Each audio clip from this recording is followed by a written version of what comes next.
Another fire that will stick in my mind forever is when the PSA Flight 182 went down. It was an airliner, the regular size airliner that collided with a single engine small private plane, and the small plane damaged the controls of the airliner, and it went down. It went down in a populated commercial area with apartments, and when it hit at such an angle that the nose of the aircraft was buried about 10 feet down into the ground. And there's very little wreckage that was thrown very far, except all the bodies, everybody in the aircraft was cut in half by their seat belts. And so, half the bodies were just laying next to the curb on one side of the street.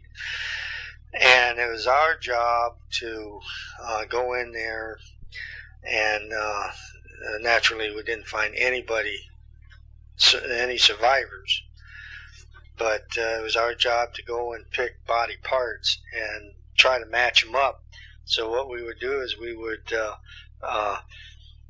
put half a body into a body bag, and we leave it open until we found what we thought was the other half, and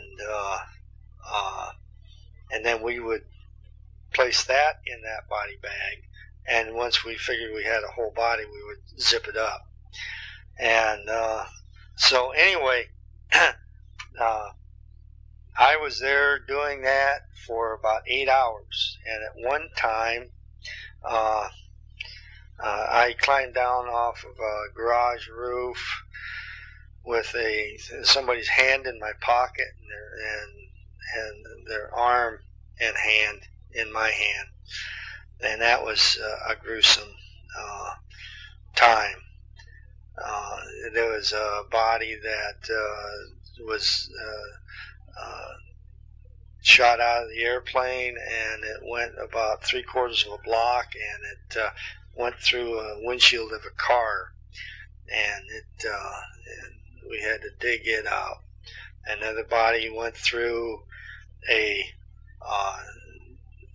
such force that it went through a stucco wall, exterior stucco wall, and we had to go in there and clean that up. But that was the worst.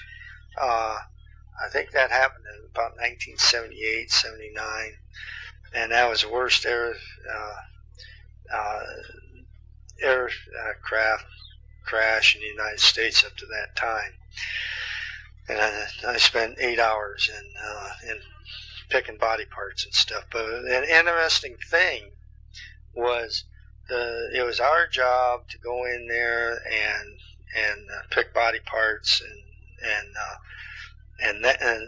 those things. And it was the police department's job to watch the perimeter to keep thieves away. And there was thieves. There was people that were stealing luggage and stuff that that was thrown all over. But anyway, and to keep civilians out of the crash area. And after the crash, several days later, they came in and they talked to everybody. They talked to the police department, and they talked to the firemen, and the policemen were having more trouble with the gruesome sights and things that were going on than firefighters, and the firefighters are the ones that were actually picking the bodies and stuff. And in those days, we didn't have gloves, rubber gloves or masks. All we had was our leather work gloves, and so they were all our turnouts and everything were saturated with body fluids and stuff. So it was really a gross, stinky job. But anyway, these psychiatrists came in and they talked to the policemen and the firefighters, and they found that the policemen were having more troubles dealing with what they had saw than what the firefighters in actually doing the body part picking.